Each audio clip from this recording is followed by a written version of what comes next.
जय जय श्री श्री राधा की श्री श्री राधा श्याम सुंदर की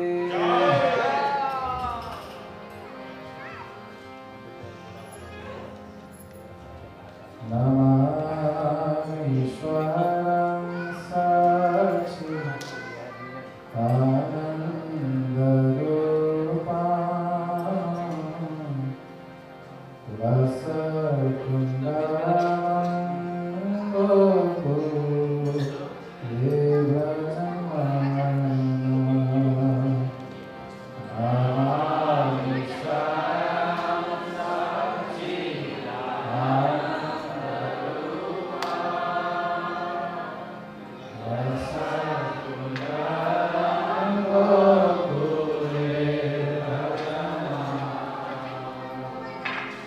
Namah Vishwaya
Put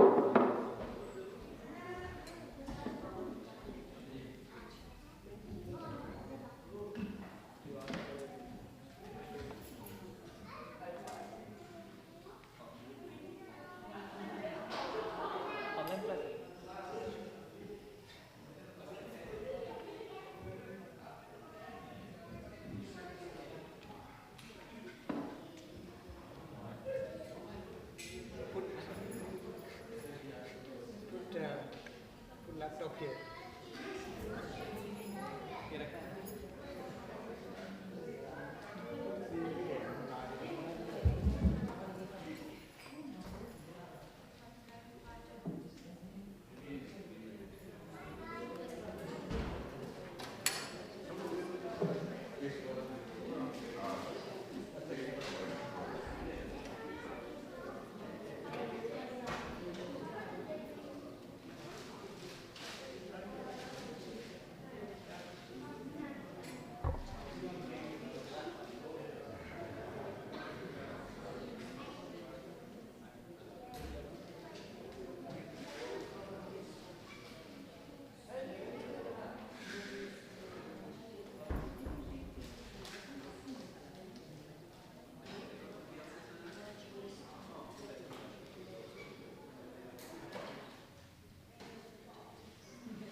Arjuna's detachment, and the stanzas of Bhagavad Gita, Arjuna must understand that the material pleasure is not permanent.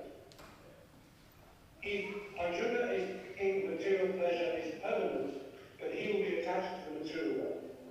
He will not want to progress away from the material enjoyment. So really what he's saying here is, you may think you are unhappy at killing Bhishma and Drona and all the soldiers on the other side, but the unhappiness and happiness is not a permanent condition. It's a condition of the body and the mind. And the body and the mind is not permanent. So you do not have to be attached to the unhappiness or the happiness. Okay? So once you have knowledge and you become intelligent, you will not be interested in material happiness or material unhappiness. This is not going to affect you. In the same way, somebody who gets a very mild illness is not very frustrated. It's a little bit, a few days it's a cold and it'll go away, like that. So the detachment is, well, it's just the body, the feeling of the body is cold, I'm sneezing, I'm coughing, but it'll go. Because it will not last very long. So we know the body is not going to be permanent, and our enjoyment is not going to be permanent. So we don't need to get too frustrated when things don't work out. Okay? And the idea is to slowly stop planning for enjoyment in this world. So Prabhupada says that everyone wants to plan for enjoyment in this world, but at the same time Krishna has made this world so that no plan can be permanently implemented. So only the stupid want to keep planning to enjoy this world. It is not possible, the world is not designed that way. Now that we can read what Prabhupada is saying in the Bible book, and then we will get a deeper, hopefully a deeper understanding of this point I've just made. So, material sense pleasure, here we are. Due to contact with the material senses, which is all temporary because the body itself is temporary. Okay? So what Prabhupada is saying is that you are not these material senses because you are not this body. The senses are an extension of the body. They are not your true identity. So anything you are feeling here is not permanent. Yeah? With knowledge, there is no interest in this temporary nonsense. Only interest is, how do I get back to permanent pleasure? So how do I get to the place where there is permanent pleasure, which is the spiritual world? I'm not interested in staying in the temporary pleasure. Okay? So Prabhupada then says, knowing well the joys of transcendental pleasures, how can a liberated soul be to enjoy false pleasure, which is pleasure of the senses? Because in spiritual pleasure, it's just ever deeper, ever more enjoying. It's like the endless ice cream. The soul, when it's taken out of the material body and put in the spiritual world, is getting deeper and deeper and deeper pleasure the more ice cream it is eating. So the intelligent person says, why do I want to stay here and try to enjoy something which is limiting? In fact, it's so limiting, even I will have to suffer the body decomposing and getting older. So then Prabhupada is saying this, Ramante yogi nordante, satyante siddhatmani, itirama kavandasu, param brahma vidyate. The mystics derive unlimited transcendental pleasures from the absolute truth. Therefore, the absolute, the personality of Godhead is known as Brahman. This is a little bit more complicated because the expansion of the material world is coming fundamentally from the first expansion, which is Bhagavan. Okay? But even in the material world, the transcendentalists can enjoy the pleasure of the spiritual world by purely taking part in one of the 9 forms of bhakti. That will put you in the same position, once you enjoy that with a pure heart, as if you were in spiritual world. Okay? So if you want pleasure in this world, in this short life, and that pleasure which is the real pleasure, then you must get only through the nine forms of bhakti. You cannot get it through any sense gratification. That's why Prabhupada said that you can still feel transcendental pleasure. The soul can still feel that, the real pleasure, when it is engaged in pure bhakti. And what is pure bhakti? Pure bhakti is always adukti aparahita, which means it has no motivation for self-interest, and when carried out, it does not want to stop. It will ceaselessly carry on, because who would want the pleasure to stop, the transcendental pleasure of the soul, of being in union with the divine? Yeah. It's the pleasure that you keep wanting and wanting and wanting, because it's your true self, the soul.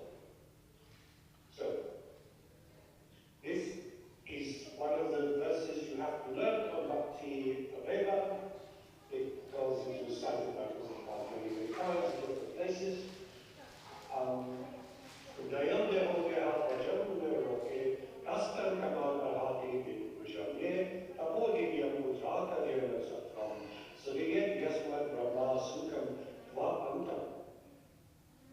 My dear sons, there is no reason to labor very hard for self-pleasure while in this human form of life. Such pleasures are available to the still eaters. Rather, you should undergo penances in this life, by which your existence will be purified, and as a result, you will be able to enjoy unlimited transcendental bliss. So this is complicated. It is complicated. Prabhupada is putting a lot of things here in this, just in this verse.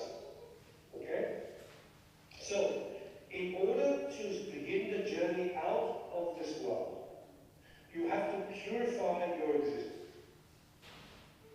Okay? You have to have a little bit of transcendental bliss, of pleasure, of service to the Lord, a mindful devotional service, so that you can build on that. So that you can start to go from 1% transcendental pleasure, 99% material pleasure of the sense objects and the senses, to reducing that from 99 to 98 to 90% to 85% and so on. Okay? And as you get that transcendental pleasure, you will get transcendental knowledge. You will not want material pleasure. And that is what it means of purifying the existence. Purification means, where are you getting the pleasure in your day-to-day life from? Are you attached to the pleasure of this world and what you're doing in day-to-day work? Or are you getting your pleasure from the transcendental world?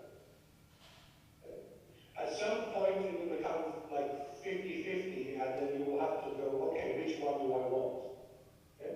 Now Prabhupada is saying that if you don't purify, if you get most of your pleasure from the material world, you will get only a body to enjoy material pleasure.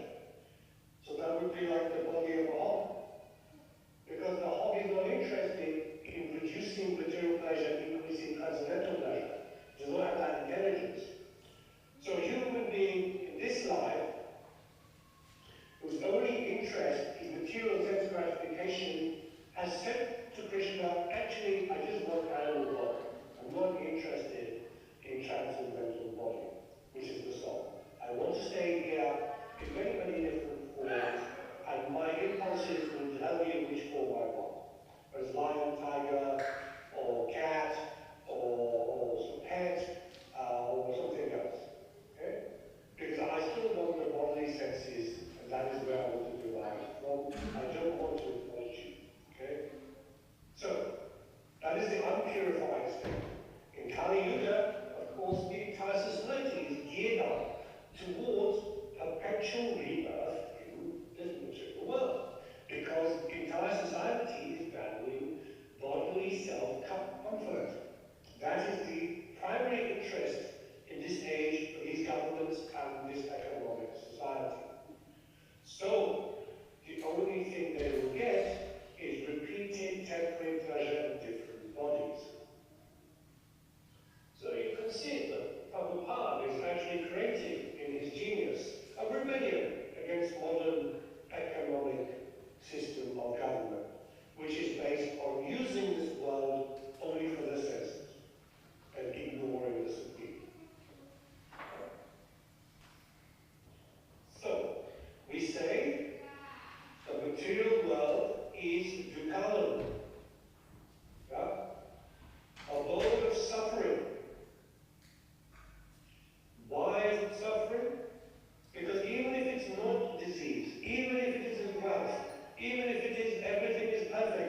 it is still temporary. It is not transcendental pleasure. And for the intelligent one, it does not want to be without yoga, without looking to the divine. It does not want the temporary pleasure. Okay. So here we are, number 5. Saying, therefore, those who are true yogis, ordinary transcendentalists, are not attracted by sense pleasure, which are the cause of continuous material existence.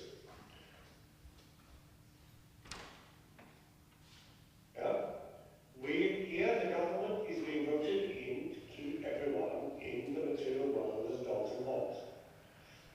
The more one is addicted to material pleasures, the more is attacked by material miseries, and one part to right here, life after life after life after life after life.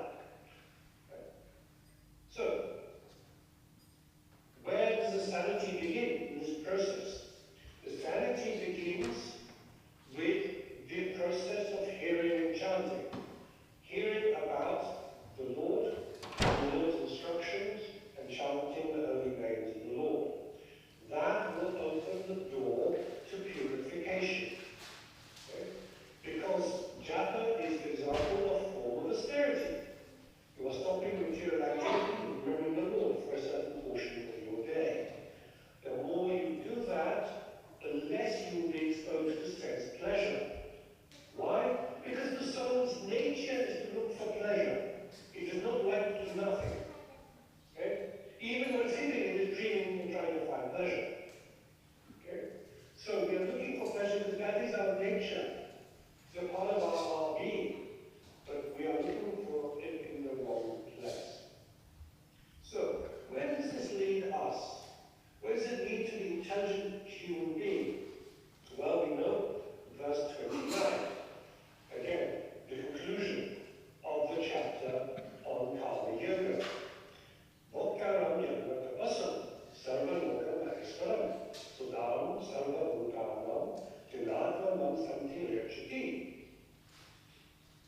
A person in full consciousness of me, Krishna says, knowing me to be the ultimate beneficiary of all sacrifice and austerities, the supreme lord of all planets and demigods, and a benefactor and well-wisher of all living entities, attains peace from the pangs of material misery. So, it's a strange way to translate it, actually, but what we need to do to understand is that if you are knowing who is the ultimate beneficiary of every action and austerity, then you can become the full consciousness of Krishna. Okay? Now, let us take an example. Krishna says in Bhagavad Gita, you should never tell the people in general to stop doing charity work. Why? Because they are slowly going to get detached life after life by doing charitable work. When they're giving money to charity, they are not looking for complete sense pleasure. Yes, it's pleasurable, they're doing it self-interestedly, but it's better than gross sense gratification like alcohol or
day-to-day lives are like that, the closer we are to life in the spiritual world, and therefore the closer we are to getting back to the spiritual world, away from temporary pleasure to permanent pleasure.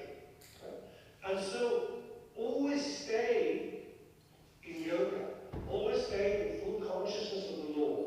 See the Lord in everyone you work with, everything you do. This is His energy. His body is also His energy. Nothing is independent. Only the Lord is truly independent.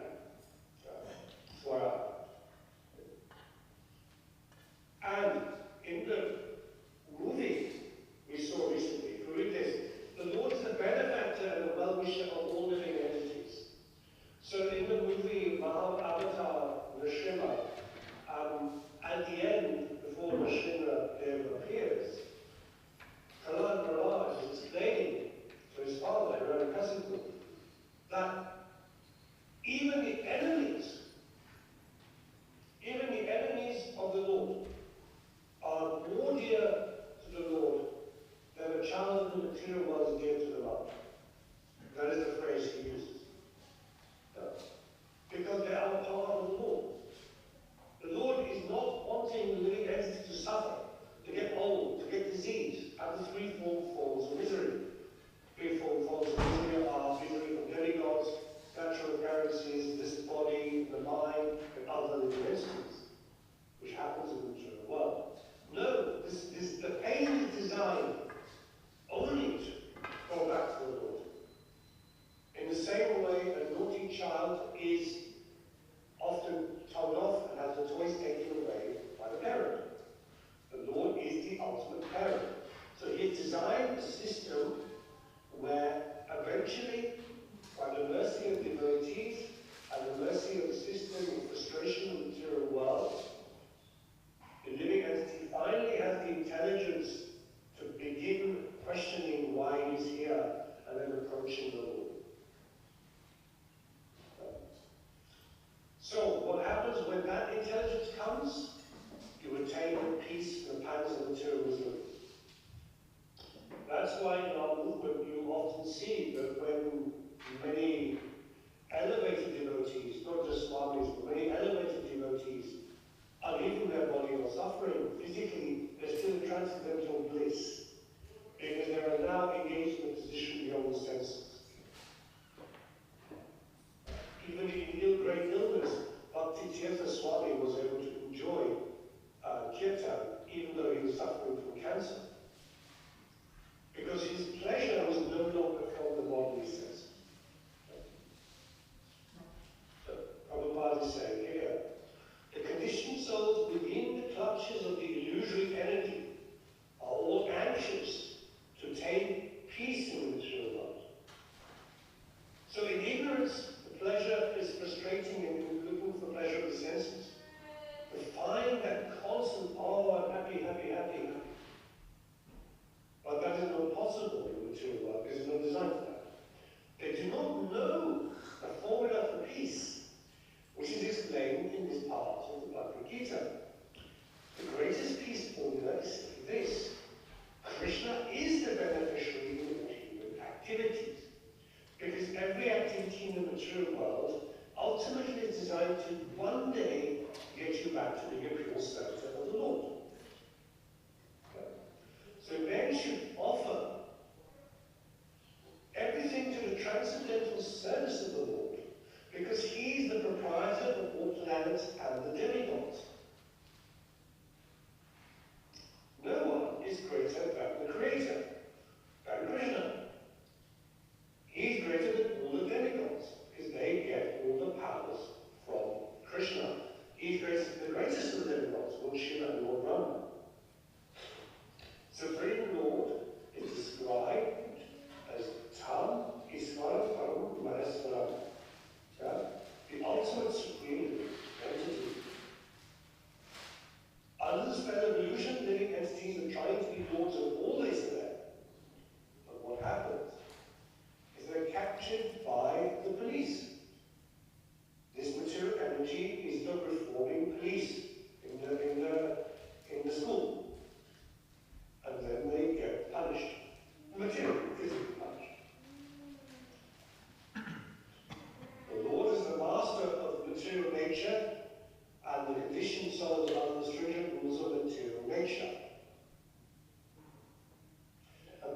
show the headmaster that they can behave. Then the conditions, stringent rules are getting slightly relaxed. And Krishna says, when you fall to me, the impact of previous karma and sin is going. You know this is the final verse of Bhagavad Gita. Yeah?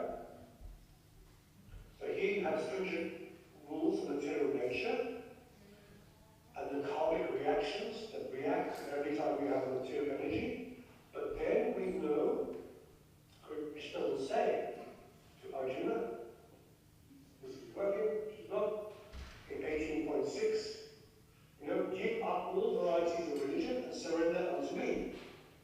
I will free you from sin.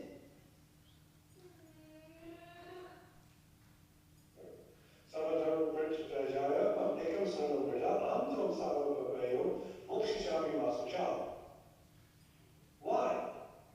All abandon all varieties of religion and just surrender to me. I shall deliver you from all sinful reactions, do not fear. Why? Because once you surrender to Krishna, there is no need for adverse karma. The purpose of sin and reaction is not needed anymore, because the master's finally got the cure. The material energy has done its job. Okay? So at that point, the super soul inside the heart can stop the effects of karma. That's why Rupa Goswami says that somebody who starts chanting regularly Hare Krishna, and therefore associating with the Lord as austerity, gets relief from the material world. After a few months and years, they feel more at peace. Peace because the reactions that hit them, that make them come towards back to Krishna, the suffering, is not needed anymore. The punishment is not needed in the same way. Right? That's why we have this Asagari, Rupa Goswami says. Asagari comes from chanting because we get peace. We get peace because of the threefold miseries. The instruments of reform are not allowed to go near us now. The job is done. This life is now the beginning for getting out of the material world. Okay. So we don't need to do any other thing. Yoga, breathing, all these things are very useful. But actually, ultimately, you get all the benefits if you know the purpose of maintaining the body, which is ultimately to stop the suffering of the material world, because you know you are a servant of God. Once you know a servant of God, there's no need for the Lord's agents to make you suffer. Okay? And then when peace comes, then slowly happiness can come as one progresses in one's bhakti, and one's bhakti becomes purer. So you can see that there is actually an intricate pattern in the Bhagavad Gita which explains how the material world works and what its purpose is. Its purpose is to finally get you to surrender. Okay? Sadhana. If you don't surrender, you suffer, because the whole point of the suffering is to make you surrender in one lifetime at some point. Okay? Once there's surrender, there's no sinful reactions because you're learning your lesson. And once you're learning your lesson, there is no need to fear because you know every action of yours is correct. Because it's in line with the pleasure of the Lord. So Prabhupada is wonderfully penultimate, this final paragraph, which is probably one of the best paragraphs. You know, once you're attracted by the beautiful vision of Krishna, his name is Krishna because he's all attractive. One who becomes attracted by the beautiful, all-powerful, omnipotent vision of Krishna is fortunate. There are different kinds of transcendentals. Some of them are attached to the personal Brahman vision. Some of them are attracted to the super soul feature. The one who's attracted to the personal feature is the Supreme Personality of Godhead. And above all, one who's attracted to by the Supreme Personality of Godhead, Krishna himself, is the most perfect transcendentalist. In other words, devotional service to Krishna and full consciousness is the most confidential part of knowledge. And this is the essence of the whole Bhagavad Gita.